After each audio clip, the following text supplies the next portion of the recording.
150 रुपए आता है, जिसके दोनों तरफ भुट्टे को लगाकर एक मजदूर इस यंत्र को रस्सी द्वारा चलाता है और दूसरा मजदूर इसके दोनों तरफ के कोनों में भुट्टे को डालकर उसे दाने को अलग करता चला जाता है। चौथा है पैर चलित मक्का छुड़ाई यंत्र। किसान भाइयों, इसकी कीमत 1000 से 1500 रुपया है। इस यंत्र के द्वारा प्रति मजदूर प्रति किलोग्राम बीज को निकालने हेतु 1 रुपए का व्यय करना पड़ता है। अगर 8 घंटे इस यंत्र का प्रयोग किया जाए तो 150 किलोग्राम मक्के के दाने की प्राप्ति प्रतिदिन की जा सकती है। इसको फीडिंग माउथ कहते हैं। इसे हम लोग भुट्टा को जो है मशीन में डालते हैं। मशीन में डालने के बाद जो है ये घुमाने के लिए जो है यहाँ पर पेडिल लगा हुआ है। यहाँ आप देखें, ये पेडिल लगा हुआ है, ये फ्लाई व्हील है। यह पैर द्वारा संचालित होने वाला यंत्र है। इस यंत्रों की जानकारी के लिए आप संपर्क करें राजेंद्र कृषि विश्वविद्यालय पूसा समस्तीपुर, बिहार कृषि विश्वविद्यालय सबौर भागलपुर एवं बिरसा कृषि विश्वविद्यालय कांके रांची के अभियांत्रिकी विभाग से संपर्क कर सकते हैं। किसान भाइयों, आज के अंश में बस इतना ही। कल के अंश में हम आपको शक्ति चलित मक्का छुड़ाई यंत्र के विषय पर संपूर्ण जानकारी देंगे, तो देखना ना भूलें कल का हमारा यह अंश। हम फिर हाजिर होंगे, लेकिन इस ब्रेक के बाद।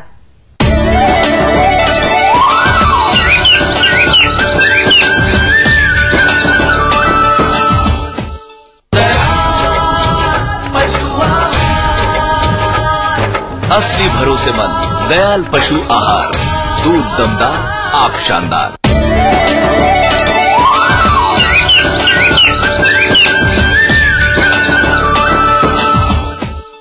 ब्रेक के बाद पुनः आप सभी का स्वागत है।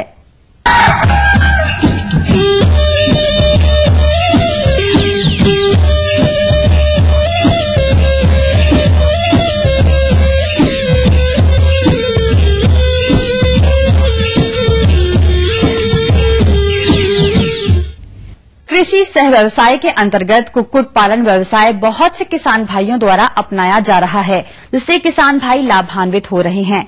लेकिन कुछ बीमारियां इस व्यवसाय को कभी कभी प्रभावित कर देती हैं, जिसमें आज हम चर्चा करेंगे मुर्गियों में होने वाले भयानक रोग चेचक की, जो अधिकतर 8 से 10 सप्ताह के चूजों में देखा जाता है।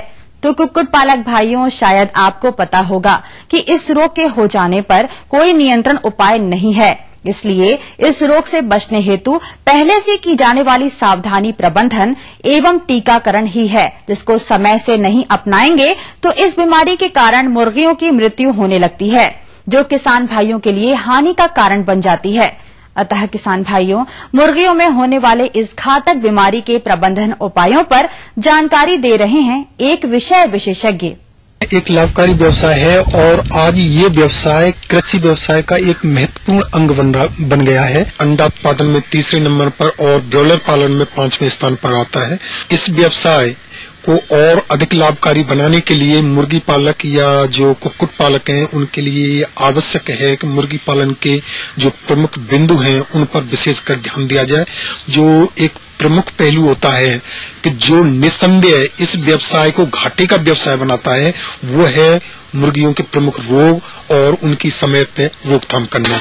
मुर्गियों के रोगों को अगर हम देखें तो मुर्गियों में बहुत सारे जीवाणु जनित, विषाणु जनित या प्रोटोजोआ जनित या फंगस के द्वारा होने वाले या बहुत सारे ऐसे रोग हैं जो सूक्ष्म तत्वों की कमी से या इनके अलावा जो है प्रबंध व्यवस्था की कमी से होने वाले रोग होते हैं। तो उन्हीं रोगों में अगर हम देखें तो मुर्गी चेचक या जिसको हम फाउल पॉक्स के नाम से जानते हैं, वो उसी प्रकार के एक रोग है। और ये रोग सामान्यतः एक वायरस के द्वारा होने वाला या एक विषाणु जनित रोग है। तो इस रोग में सामान्यतः मुर्गी पालक अगर देखें तो ये सभी आयु के पक्षियों को प्रभावित करते हैं, चाहे कम आयु के या छोटी आयु के चूजे हों या बर्दक पक्षी जो ग्रोअर स्टेज के जो ग्रोअर बर्ड्स होती हैं या अंडा देने वाली पक्षी जो होते हैं लेयर बर्ड्स, वो सभी प्रकार की आयु के पक्षियों में अपना प्रभाव दिखाता है।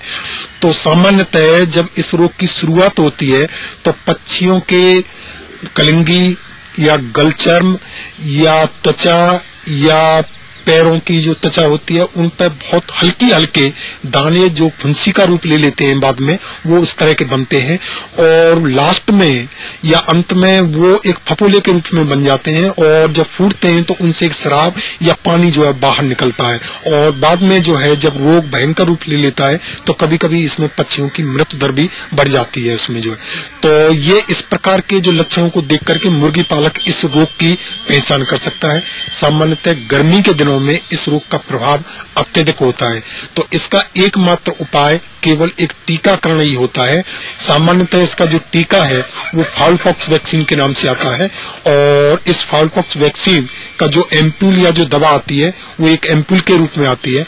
इस टीके को बिंग बेव मेथड बोलते हैं। इसको पंख में चुबो करके हम जो है पक्षी के रक्त या जो पंख की जो त्वचा होती है उसके ब्लड या रक्त में हम जो है दवा को पहुंचाते हैं उसमें जो है। तो एक निश्चित अवधि और निश्चित अवधि भी इसकी 35 से 42 दिन हम जो है 6 से 7 सप्ताह की आयु पे हमें ये टीका जो है करा देना चाहिए उसमें जो है। और मात्र केवल एक ही टीका इसका किया जाता है, तो इसके दोबारा दूसरे टीके की कोई आवश्यकता नहीं होती।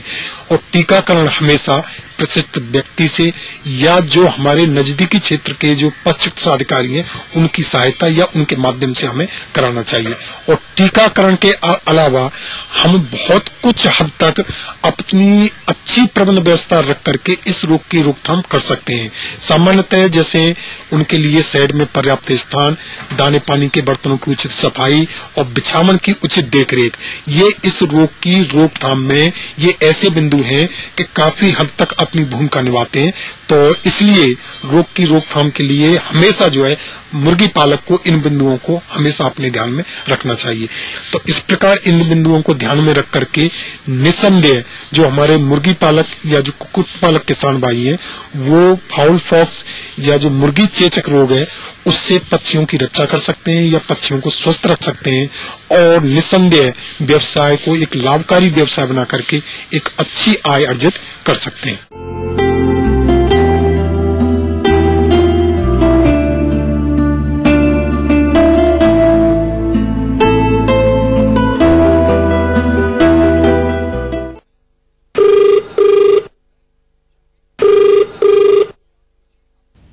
अन्नदाता आपके लिए कार्यक्रम में आप सभी किसान भाइयों का स्वागत है। चलिए आगे बढ़ाते हैं आपके द्वारा पूछे गए प्रश्नों के जवाबों की कड़ी को, जिसके तहत पहला प्रश्न पूछा है ग्राम बिशनपुरा जिला पटना के कृषक राजवीर सिंह जी ने अपना अन्नदाता निःशुल्क फोन संपर्क सेवा के माध्यम से हमें बताया उसे सिंचाई करने में काफी समस्या आती है।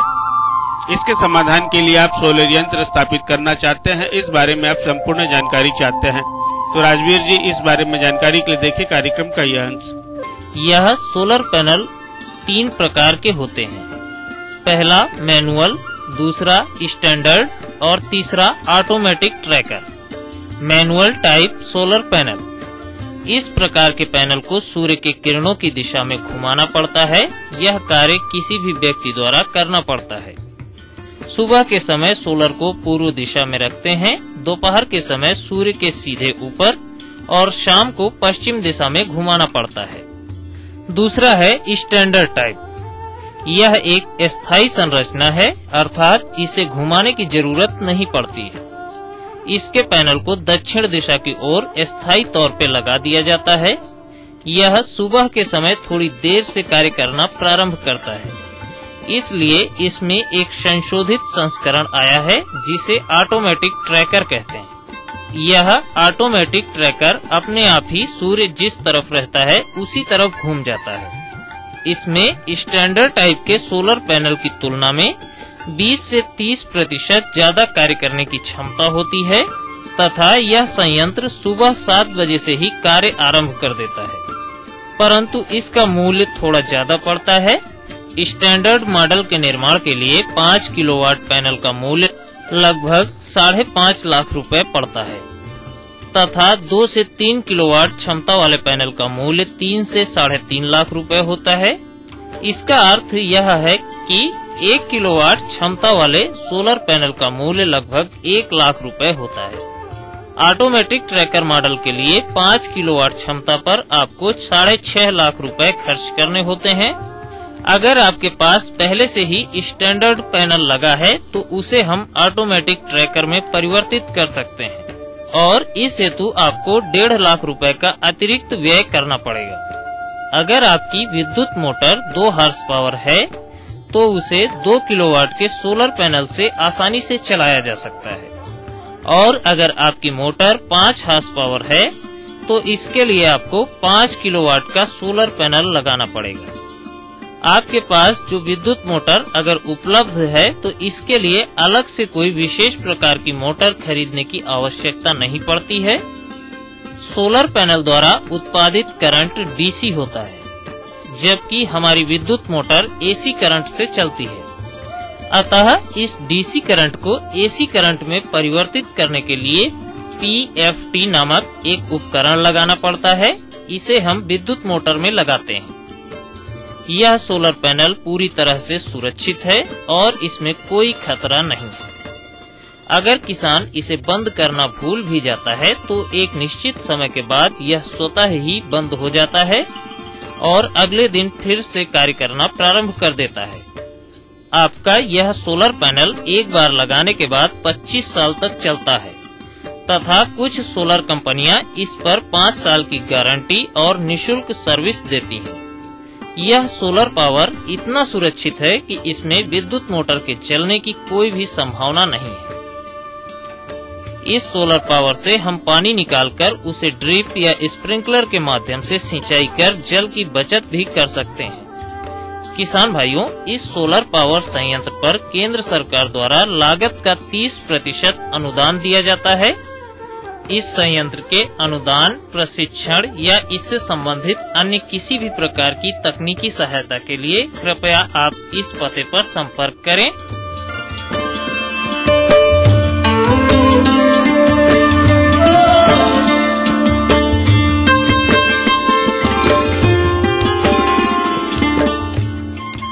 तो किसान भाइयों, यह सोलर पैनल संयंत्र न केवल आपको बिजली की अनिश्चितता से बचाता है बल्कि विद्युत बिल तथा डीजल द्वारा सिंचाई में आने वाले खर्च की बचत भी करता है। इसके अतिरिक्त इसमें और भी बहुत सारे फायदे हैं जिनको कि इस छोटे से अंश में समाहित नहीं किया जा सकता। परंतु इस बारे में आप एक बार खुद सोचिएगा कि अगर यह पैनल आप अपने प्रक्षेत्र पर लगाते हैं तो आपकी लागत में कितनी बचत संभव है। दूसरे प्रश्न के माध्यम से जानने की इच्छा जाहिर की है ग्राम मझौर, जिला सीतामढ़ी के कृषक वैद्यनाथ राय जी ने अपना नवाता निःशुल्क फोन संपर्क सेवा के माध्यम से हमें बताया कि आप दुधारू पशुओं का पालन किए हुए हैं और दुधारू पशुओं में लगने वाले विभिन्न प्रकार के टीकाकरण पर जानकारी चाहते हैं। तो वैद्यनाथ जी, आपकी जिज्ञासा के समाधान हेतु प्रस्तुत है कार्यक्रम का यह अंश। कुछ संक्रामक रोग इस प्रकार हैं। गला घोंटू या घुरका रोग, यह जीवाणु जनित रोग है। भैंसों में यह रोग अन्य पशुओं की अपेक्षा अधिक घातक होता है। भैंसों के गले में सूजन हो जाती है जो मुंह के आसपास और गर्दन तक तथा कभी कभी अगली टांगों और कंधों तक फैल जाती है। सांस लेने में पशु को कष्ट होता है और कष्टपूर्ण आवाज सुनाई देती है। मुंह से लार टपकती रहती है। बहुत तेज बुखार हो जाता है। इस रोग का आक्रमण इतना तेजी से होता है कि उपचार का समय ही पशुपालकों को नहीं मिलता। इस संक्रामक रोग से बचाव हेतु पशुओं को मई माह में प्रतिवर्ष रोग बचावकारी टीका लगवाएं। अब आइए बात करते हैं खुरपका या मुंहपका रोग के बारे में। विषाणु जनित संक्रामक रोग है जो गाय, भैंस, भेड़, बकरियों में होता है। संकर नस्ल के तथा विदेशी पशु इससे ज्यादा पीड़ित होते हैं। यह रोग बीमार पशु के संपर्क में आने से या दूषित पानी, घास, भूसा, चारागाहों द्वारा फैलता है। पीड़ित पशु के मुंह को 2% फिटकरी के घोल या 0.1% पोटेशियम परमैंगनेट घोल से धोना चाहिए। खुरों को फिनाइल से साफ करना चाहिए। इसके बचाव हेतु नियमित टीकाकरण आवश्यक है। पहला बचाव टीका 4 सप्ताह की आयु होने पर, दूसरा टीका पहले टीके के 6 सप्ताह पश्चात तथा तीसरा टीका दूसरे टीके के 6 माह बाद और इसके पश्चात हर वर्ष टीका लगवाना चाहिए। संकर प्रजाति अथवा विदेशी प्रजाति के पशुओं को यह टीका प्रतिवर्ष 2 बार 6 माह के अंतर पर लगवाना चाहिए। अगला प्रमुख रोग है लंगड़िया या लंगड़ा बुखार, जिसे ब्लैक क्वार्टर के नाम से जानते हैं। बरसात में होने वाला यह जीवाणु जनित रोग जो युवा पशुओं बछड़े बछियों में अधिकतर होता है और उनके पुट्ठों में सूजन आ जाती है, इसे फड़ सूजन या पुट्ठा सूजन रोग भी कहते हैं। इसमें एक प्रकार की गैस भी पैदा होती है और दबाने पर चर्र चर्र की आवाज आती है। इस रोग का लक्षण प्रकट होने के 2 से 3 दिन के अंदर पशु की मृत्यु अवश्य हो जाती है। यह रोग गौ पशुओं का अत्यधिक संक्रामक रोग है। बरसात शुरू होने से पहले रोग फैलता है। अधिक संभावना अप्रैल से जून माह के बीच रहती है। इस गंभीर रोग से बचाव हेतु एकमात्र उपाय नियमित टीकाकरण है। 4 माह से 3 वर्ष के सभी गौ पशुओं को प्रतिवर्ष यह टीका मई माह में अवश्य लगवाना चाहिए। इस रोग से मृत पशु को भूमि में 2.5 मीटर गहराई तक चूने से ढककर दबा देना चाहिए। किसान भाइयों, पशु स्वयं अपना दुख दर्द नहीं कह सकता, अतः उसके स्वास्थ्य का ध्यान रखना प्रत्येक पशुपालक का कर्तव्य है और इस हेतु नियमित टीकाकरण शेड्यूल को हम अगर अपनाते हैं, हम अपने बहुमूल्य पशुओं को गंभीर संक्रामक रोगों से बचा सकते हैं।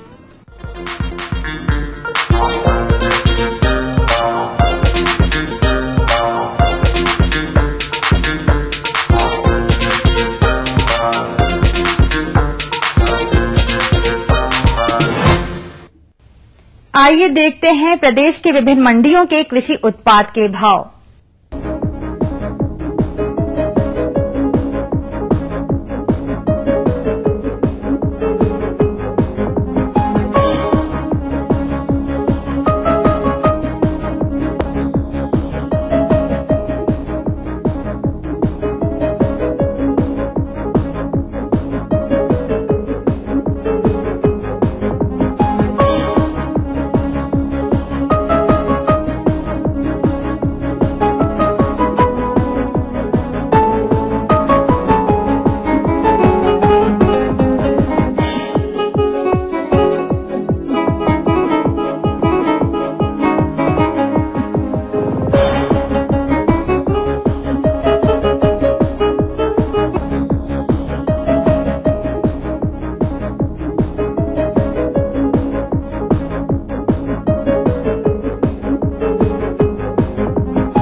अब वक्त हो चला है आपसे विदा लेने का। कल हम फिर हाजिर होंगे नई नई जानकारियों के साथ। आज्ञा दीजिए, नमस्कार।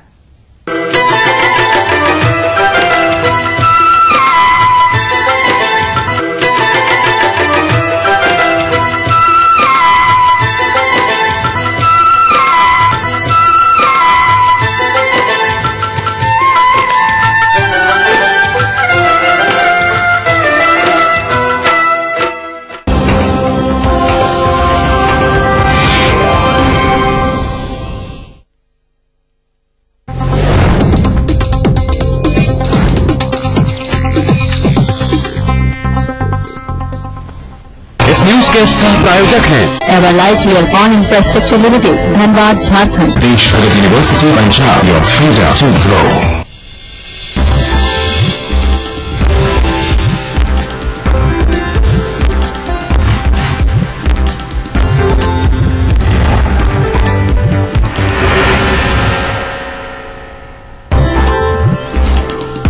बेदर्द है पटना की पीपल्स फ्रेंडली पुलिस। दहेज प्रताड़ना के शिकार महिला की नहीं सुनी शिकायत। देर रात सीएम आवास पर हाई वोल्टेज ड्रामा।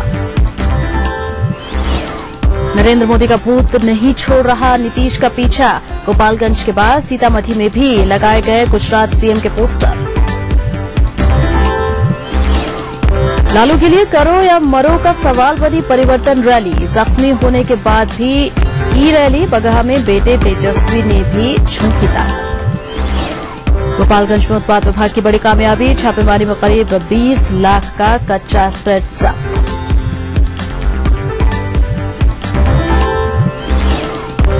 सूबे में आधी आबादी की सुरक्षा पर सवाल। छपरा, नालंदा और बेगूसराय में महिलाओं को जलाया। रोहतास और जहानाबाद में नाबालिग से दुष्कर्म।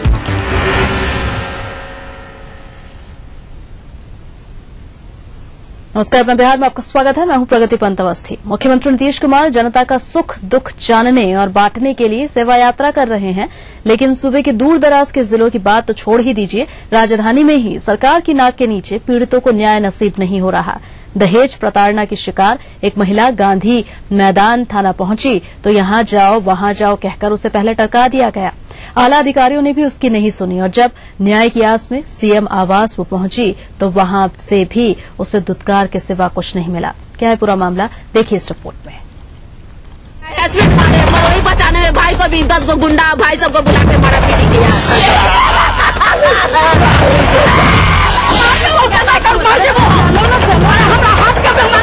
हमारा केस को लिया ही नहीं गया। ये नजारा है मुख्यमंत्री आवास के कणे मार्ग के बाहर, जहां शनिवार की रात राजधानी के सलीमपुर अहरा सीमा देव अपने पूरे परिवार के साथ पहुंच सीएम से न्याय की गुहार लगाने, अपने हैवान पति से बचाने और उस पर सितम ढा रहे ससुराल वालों से बचाने की सीमा का आरोप कि दहेज के लिए उसे काफी समय से प्रताड़ित किया जा रहा है। ससुराल के सभी सदस्य न सिर्फ उसके साथ बल्कि उसके 2 मासूम बच्चों के साथ जानवरों जैसा सलूक करते हैं। सीमा ने प्रेम विवाह किया, लेकिन बाद दहेज की मांग ने उसकी जिंदगी में ऐसी आग लगाई कि उसकी सुख शांति भस्म हो गई। मेरा पति मारा है, मेरा ये मारा, मेरा देवर, मेरी सास, मेरी ननद जो हाल ही में शादी हुआ वो तक मारी है। अभी 100 वर्ष से शादी हुआ। हम सिर्फ अपने बच्चे के लिए कि मेरा घर बसा रहे, मेरा बच्चा का जिंदगी बनता रहे। 8 वर्ष से हमको प्रताड़ित किया, दहेज के लिए मांग किया। तो जब मम्मी से मिल गए तो कितना बार उसको हम पैसा ला के दिए, कितना बार मेरा चीज गहना सब बेच दिया। सास मारी, ननद मारी, सब से मेरा भाई मेरे घर बसाने के लिए खुद मार खाते रह गया। बहन को इंसाफ दिलाने के आगे आया भाई लहूलुहान हो। सीमा के हैवान ससुराल वालों ने उसके भाई को भी नहीं छोड़ा। अब सुशासन की पुलिस का चेहरा देखी कि जब पीड़ित गांधी मैदान थाना पहुंचे तो उसे पैरंग लौटा दिया गया। हार कर महिला सीएम से गुहार लगाने उनके आवास पहुंची, जिससे यहाँ अफरा तफरी मच गई। हंगामे की खबर पाकर मौके पर सचिवालय डीएसपी और जिला नियंत्रण कक्ष से मजिस्ट्रेट तक पहुँच गए। जब सीमा ने आपबीती सुनाई और पुलिस प्रशासन कलई खोलनी शुरू की तो अधिकारी बगले झांक नजर आए। घंटों हंगामे के बाद पीड़ित को न्याय का कोई भरोसा नहीं दिलाया। बाद में महिला पुलिस उसे जबरन वहां से गाड़ी में बिठा कर ले गई। परिजनों का कहना है कि आरोपियों ने पुलिस को पैसे के बल पर चुप करा दिया है। थाना गए तो वहाँ नीचे गए तो ऊपर में भेज दिए कि तुम ऊपर जाओ, ऊपर जाओ। ऊपर लेडीज को पुलिस थी, नहीं एक ऊपर में पुलिस थी, लंबी जैसी थी, बचा ली हुई थी, नाम नहीं उन जानते, साड़ी पहनी हुई थी। वो पहले बोली कि यहाँ का केस नहीं है, तुम नीचे जाओ। ऊपर कैसे चली आई, ऐसे बोली। जाओ नीचे जाओ, कहाँ तो जाने के लिए कहीं नहीं मालूम कि कहाँ कहीं नीचे के ऊपर गए तो ऊपर फिर ये जो अभी आई पहनी हुई थी, क्या नाम है इनका, हमारा बच्चा गया, हम गए तो बोली ये गाड़ी नहीं है अभी, जो हम कैसे थके हुए टाइप से है, अभी हमारे ही गाड़ी नहीं है, जाओ तुम नीचे जाओ। मेरे पास तो अभी गाड़ी भी नहीं है। हमारा बच्चा ऑफिस में क्या जानने गया कि ऑफिस क्या है, थाना क्या है, हमारे बच्चे को बोल रही है, हमारे बच्चे को बोल रही है। खुद बच्चा ली हुई थी गोदी में, जैसे तुमने वही ना रखी हम भी रखे हैं। लिए ही नहीं, हमारा केस को लिया ही नहीं गया। ऊपर से नीचे, नीचे से ऊपर तो हम एसपी कोटी गए, वहाँ भी मेरी सुनवाई नहीं हुई। बाहर से ही गार्ड सब उन्ने करने लगा, तब हमें आज इस पूरे मामले पर सुशासन तथा कथित पीपुल्स फ्रेंडली पुलिस आला अधिकारियों ने चुप्पी साधी। नीतीश कुमार के अब तक के शासनकाल में प्रशासनिक तंत्र से निराश एक परिवार शायद ही देर रात को इस तरह न्याय की गुहार लगाने उनके आवास तक पहुंचा। मुख्यमंत्री की यकीन दिलाई अपनी जनता को इस समय रह उनकी सुनी जाए, नहीं तो जनता का राजा पर से भरोसा उठ जाएगा। कैमरामैन रवि मिश्रा के साथ संजय कुमार, ईटीवी न्यूज पटना। मरोई बचाने में भाई को भी 10 गो गुंडा भाई सबको बुला के मारा पीटी किया।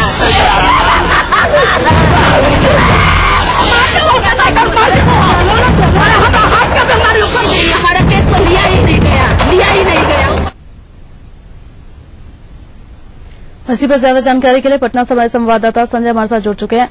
संजय, जब सेवा यात्रा पर मुख्यमंत्री निकलते हैं, कहीं भी जाते हैं, समाहरणालय के बाहर लोग जमा हो जाते हैं अपनी फरियादों को लेकर, लेकिन मुख्यमंत्री उनकी नहीं सुनते। इस मामले में भी ऐसा ही कुछ, मुख्यमंत्री आवास के बाहर इतना हो हंगामा हो रहा है, लेकिन सुध लेने वाला कोई नहीं है। क्या कहें इससे?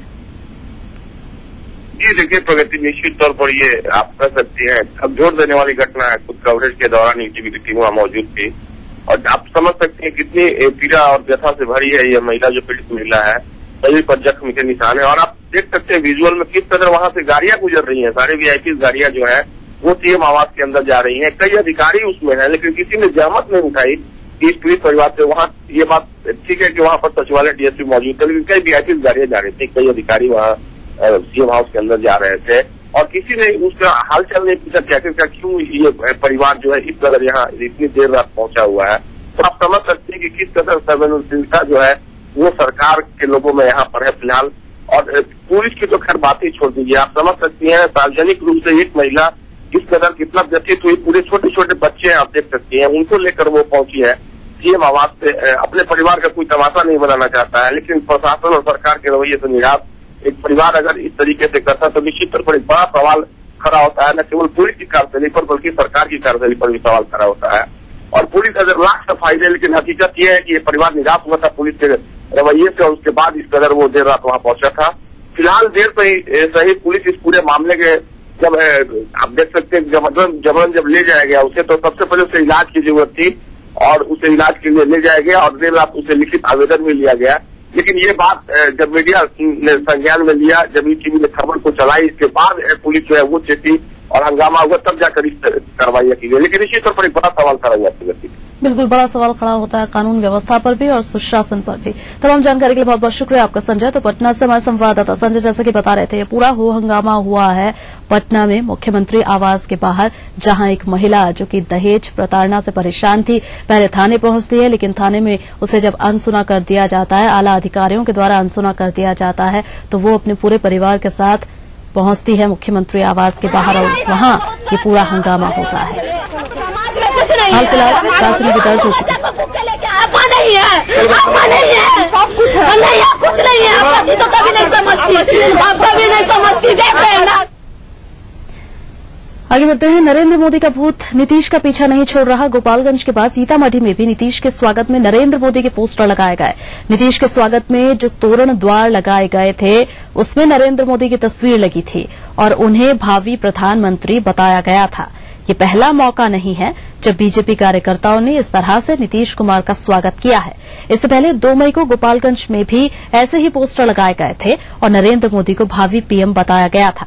मुख्यमंत्री जब बेलसंड पहुंचे तो भगवा, बैनर और पोस्टरों से उनका स्वागत किया गया। हालांकि मुख्यमंत्री के कार्यक्रम में भाजपा का कोई कार्यकर्ता नजर नहीं आया, लेकिन बीजेपी कार्यकर्ताओं ने इन पोस्टरों के जरिए नीतीश तक अपना संदेश जरूर पहुंचा दिया।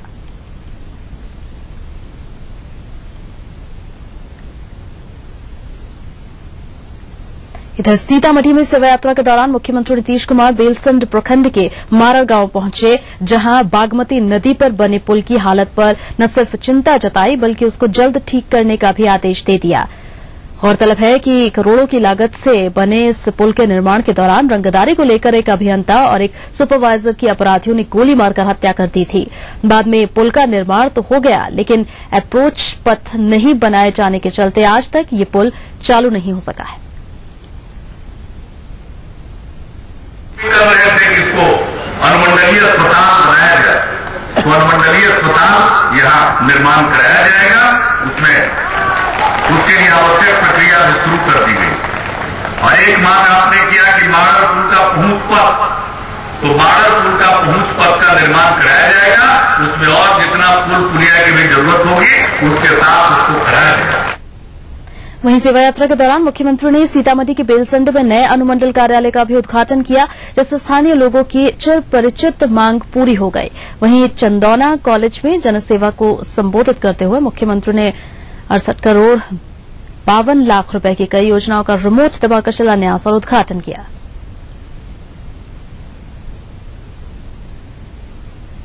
सीतामढ़ी में सेवा यात्रा खत्म कर मुख्यमंत्री पटना लौट आए। सीतामढ़ी में उन्होंने कुल 200 करोड़ की लागत वाली 441 योजनाओं का शिलान्यास और उद्घाटन भी किया।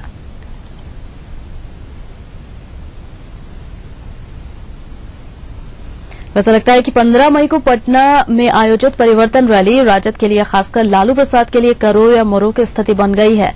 तभी लालू प्रसाद ने इस रैली की सफलता को लेकर पूरी ताकत झोंक दी है। शुक्रवार को सड़क हादसे में जख्मी होने के बावजूद आरजेडी सुप्रीमो लालू प्रसाद परिवर्तन रैली की तैयारियों में जुटे रहे और नीतीश सरकार पर हमला बोला। लालू ने हाजीपुर में सभा की। इस बीच कई नेताओं ने लालू से फोन पर बात कर उनका हालचाल जाना। इन नेताओं में गुजरात के मुख्यमंत्री नरेंद्र मोदी भी शामिल थे, जो हमेशा लालू प्रसाद के निशाने पर रहते हैं। वहीं प्रधानमंत्री ने भी उन्हें फोन कर उनका हालचाल जाना। जसवंत जी का, स्पीकर साहब का, नरेंद्र मोदी का फोन आ गया।